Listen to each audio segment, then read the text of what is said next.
In today's video, I'm going to show you everything that you need to know about spraying nitrocellulose lacquer on woodworking in a production style manner. So if you've got a lot of wood to spray, if you're wanting to seal up some paneling, cabinets, doors, anything that's softwood especially, nitrocellulose lacquer is what you want to use, and I'm going to show you exactly step by step how we do it and how we've had success using it over the years.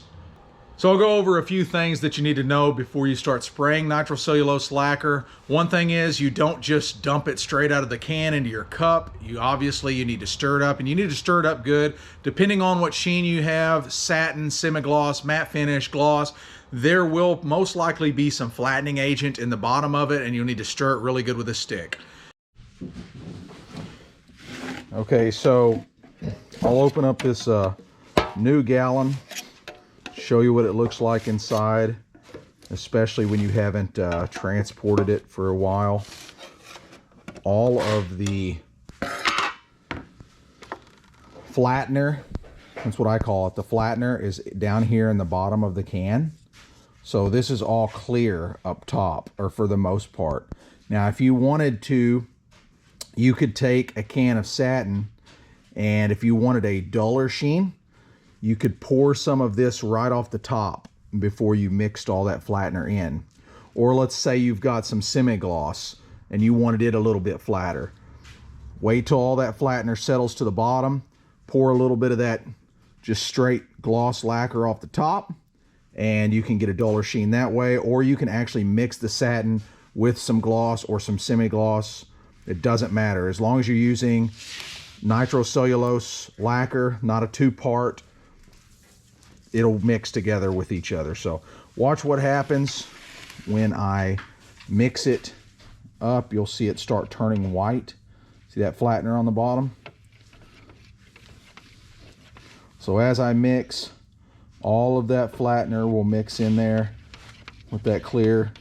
It's important to mix it up really, really good.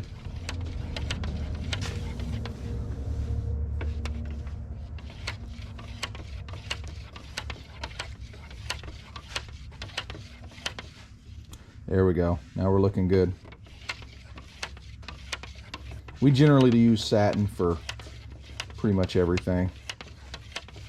We've used gloss in the past, but satin looks a little better in our opinion. The second thing you need to do is I always thin my material, and I'm talking specifically about using an Hvlp setup. To use an Hvlp sprayer, you're going to have to thin the lacquer for it to atomize properly. What I generally start out with is a 70% lacquer to 30% thinner ratio. If that spray's good, great, go with it. If that doesn't atomize well, then you need to go with more thinner.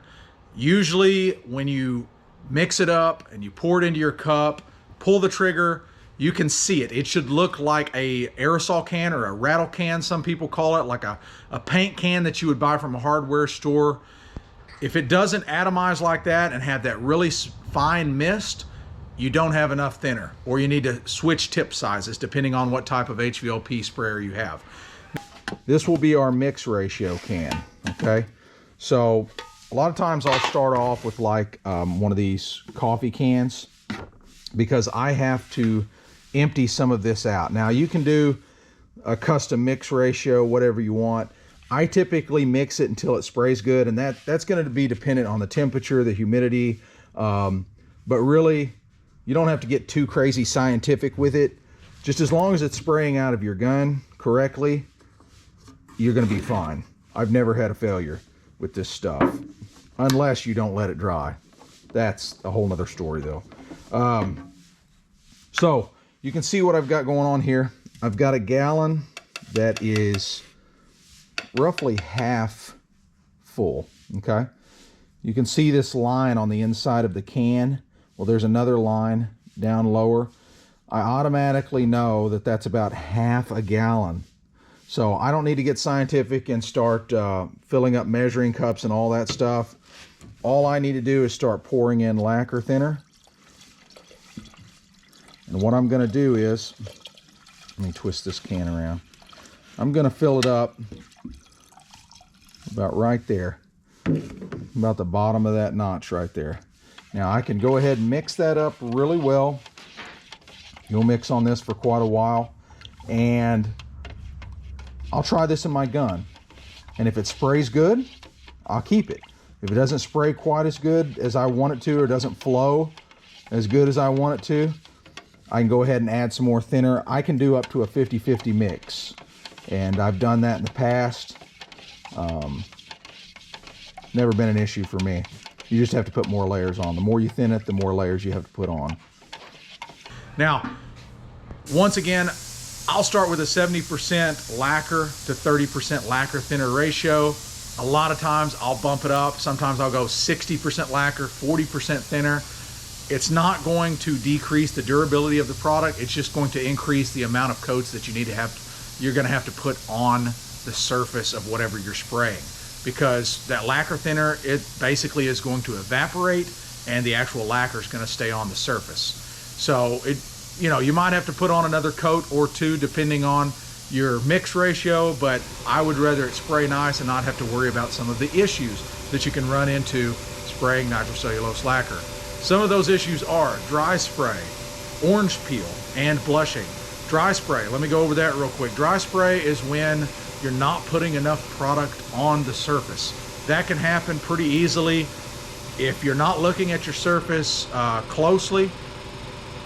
Lacquer dries so fast that if you don't flood the surface appropriately, it will dry incredibly fast, and when it is dry, you can run your hand across it and it'll be really rough. It won't have a nice sheen, it won't be smooth, it'll look like crap. The next problem you can run into is orange peel. This happens when, for me specifically, when I don't put enough thinner in it, when the product isn't atomized enough. What happens is you spray the surface, all of those little droplets of lacquer will sit on the surface and they don't mesh or gel together. They just stay separate because you haven't put enough product on there for it to actually gel together. It doesn't atomize properly. That's what you get into when you have lacquer that you're spraying that's not thinned enough. You'll get into that orange peel. Now you can go the opposite direction and you can flood the surface too much. That's when you get blushing on occasion. Blushing, the surface will turn kind of a milky or hazy white. That rarely happens, but it has happened to me in the past. It's actually happened a couple times on this job. A couple times I put it on just a little bit too heavy. The sheen turned kind of cloudy or milky. Not a big deal. Sand it, just give it a really quick sand, and then go and spray it again. It'll cover that up. Not a big deal. I rarely worry about blushing. Orange peel, and specifically dry spray. Dry spray is the biggest thing you need to worry about. You need to make sure you put enough product on. If you're spraying a vertical surface, obviously you don't want to put so much on that you get runs, which is easily done with this product. That's why we spray almost everything horizontally. We rarely spray vertically if we don't have to. So you want to watch for that dry spray. You want to keep a wet edge.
So this is the Hvlp sprayer that we use. We've had this one for years. It's an Ingersoll and Rand.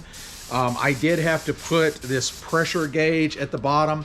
Generally, for me, where I'm spraying in this shop, I don't have to worry about overspray. So I spray at about 30 PSI when I'm pulling the trigger. So when the trigger is pulled and I'm reading the gauge at the gun, 30 PSI is what I like. You can play around with it depending on the viscosity of the product you're spraying. This gun is cheap. You can get a gun similar to this at Harbor Freight. Lowe's sells them, Home Depot. You don't have to spend a lot of money on a gun to get a really good finish. What you do need to know is that the tip of this gun, doesn't matter which way it's oriented, orient it the way that feels comfortable to you. So I might unloosen the cap and orient it this way, that way the spray pattern is going that direction, or I might go vertically like that if I'm doing like long skinny trim, and that works better for me. So I just play with it. You know, you kind of get used to where that cap needs to be based on what you're spraying. Another thing that I'm constantly dialing in is the fan control. So if I'm spraying small trim, I don't want to waste product. I'll take that fan size down a bit.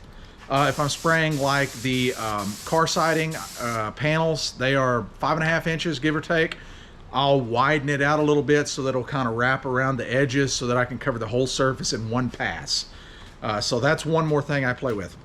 The fluid control, I leave it wide open all the time. I haven't touched it in probably 15 years. This is a little bit bigger cup. I like a big cup on that. That means less refills. You do have to watch. This is the air holes where it gets air from. Once or twice this has plugged up on me and I couldn't figure out why my gun wasn't spraying well. So watch those breather holes, make sure they're clear and there's no dried up lacquer in there. But yeah, that's the gun that we use. You don't have to have anything fancy or expensive to spray this stuff. That's another beautiful thing about it. Super important tip here. Every time you fill up your cup, make sure you stir the product before doing so. Now, this morning, I haven't sprayed any yet. You can see there's not any in my cup, but once I fill up this cup and start spraying, when it needs refilled, I'm going to come right back over there, grab that stirring stick, and I'm going to stir it again before refilling the cup. The reason I do this is the thinner sometimes can separate from the actual lacquer product, the thinner that you used to thin the product with, and you can wind up with some inconsistencies in your sheen. So it's super important to make sure you stir the product every time you refill your cup. You can see right here, I'm getting ready to spray that cabinet, having to adjust my air cap to where I feel a little bit more comfortable spraying in that vertical position. Also, you'll see right here, I am adjusting my fan width. I'm dialing it back a little bit. I want a little less overspray, but I also just want to dial it back so that it's easier for me to control. I don't need it as wide as I had it for spraying something like that car siding or paneling. I'm dialing it in. I just about got it set to where I like it. I just use the carcass of the cabinet as a test piece to basically set myself up.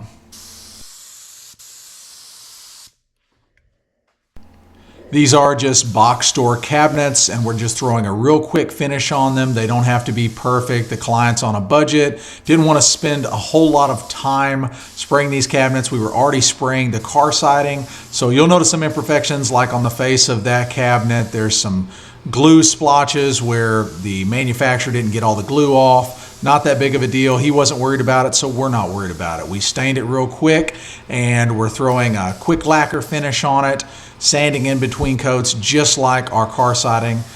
So this is a good example of you using a product like lacquer to spray cabinets. You can do it and it can look really good.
right, take you over here to the doors. These are the ones that we just sprayed. You can see it's going to take a little while for them to dry, but not too long. It's one of the beautiful things about lacquer.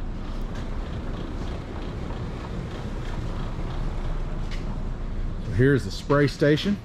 It's nice to have a piece of plywood on top of these two horses. Kind of gives you a nice flat surface to work on.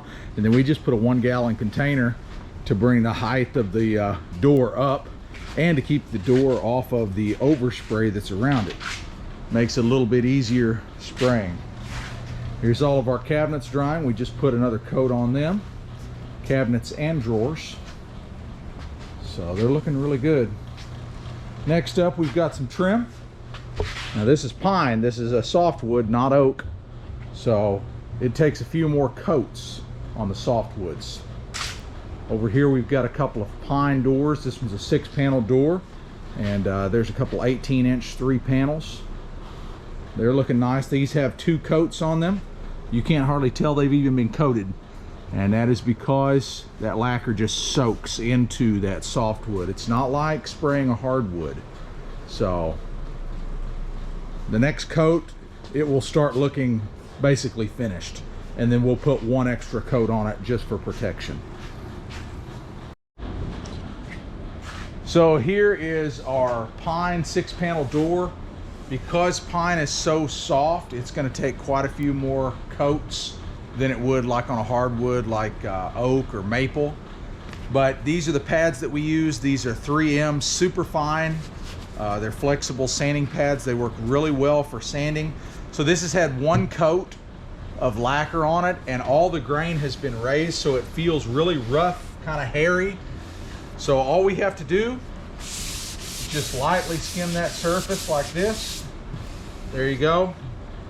A little bit of dust on my hand. That's knocked it down. As we continue to put coats on in between each coat, specifically, well, after the next coat, we'll sand it 1 more time and then probably call it. After the 3rd coat, it probably won't need sanded, but it's critical that you sand it, or it's never going to feel smooth, it's never going to look good. And it doesn't take but a second to do this, because you're just knocking off all of the little hairs that raised, the grain raised.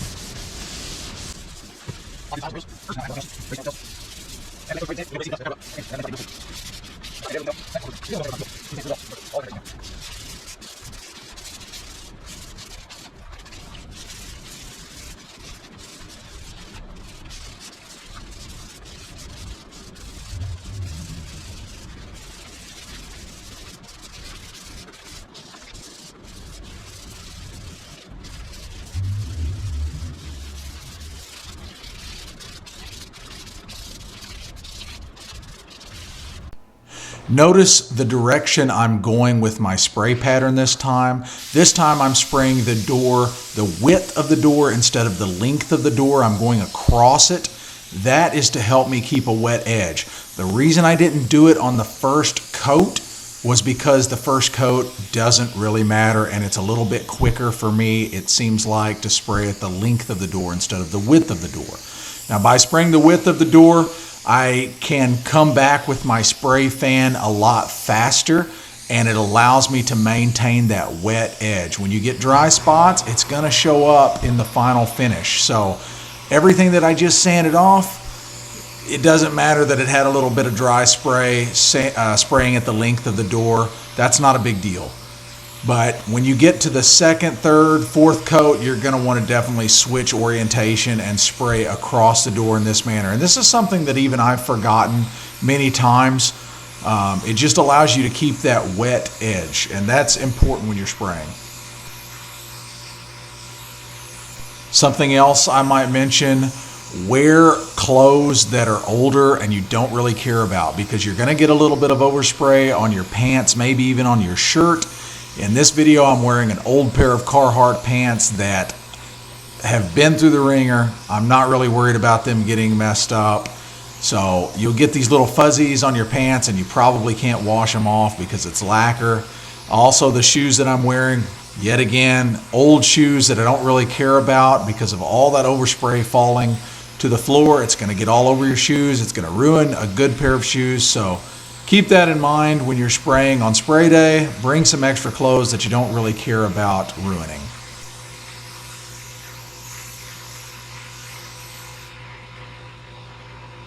This is the third coat right after I'm done spraying it. The fourth coat looks so good. The sheen will die down quite a bit.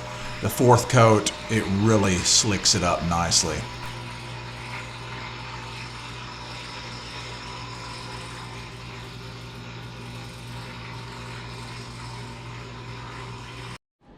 So here is a sample board that I just sanded with one of these flexible pads.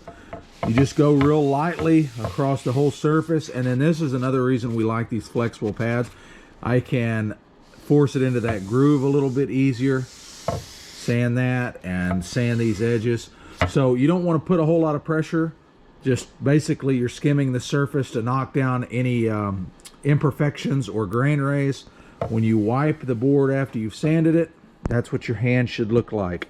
A little bit of powder on there, so you'll need to clean this off, and it's ready to spray again.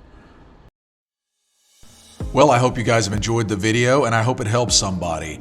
As you can see, it doesn't take a ton of skill. There's not a huge learning curve with lacquer. It's pretty user-friendly, and you don't have to have all those expensive pieces of equipment to spray it.